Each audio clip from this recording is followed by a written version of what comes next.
Hi guys, today I'm going to talk to you about the difference between preferential voting and proportional representative governments. I'm going to use two different examples, Australia and Weimar Germany.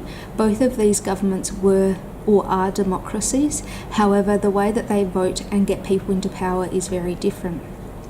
So if we start with Australia first, this should be the government that you best understand.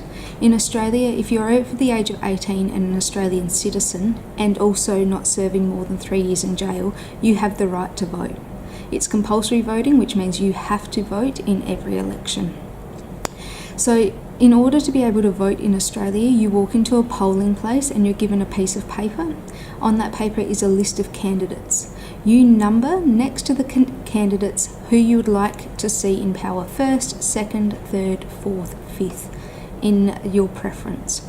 So you may want the first person listed in power and you put a 1 next to their name, but you might want the fifth person in power, so you put a 1 next to their name.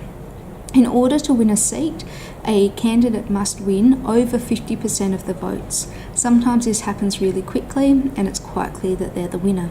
Sometimes, however, they do not win. No candidate wins 50% of the votes in the first round of counting. In this case, the people running the elections will go back to each ballot and establish who was voted for second. So then those votes are distributed evenly after that.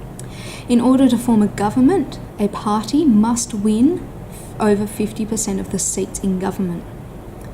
If they're unable to win over 50% of the seats, they need to form what's called a coalition with a smaller party in order to be able to form a majority.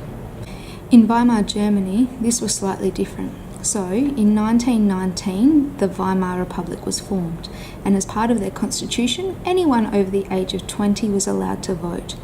So, in order to be able to vote in Germany, you actually voted for the party that you wanted representing you in the Reichstag. Depending on how many percentage of votes that party got, determined the percentage of seats that they got in the Reichstag. So, if you got 5% of the votes as a party, you receive 5% of the seats in the government.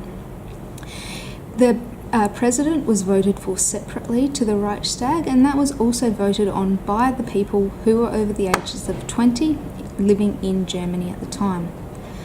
The president then elected a chancellor who normally came from the majority party within the Reichstag. While this seems really cool because the people who are most voted for are those who get the seats, one of the major problems of this was that smaller parties actually received a fair proportion of the Reichstag seats, and as a result there was no clear majority who won, who could rule, and who was in power.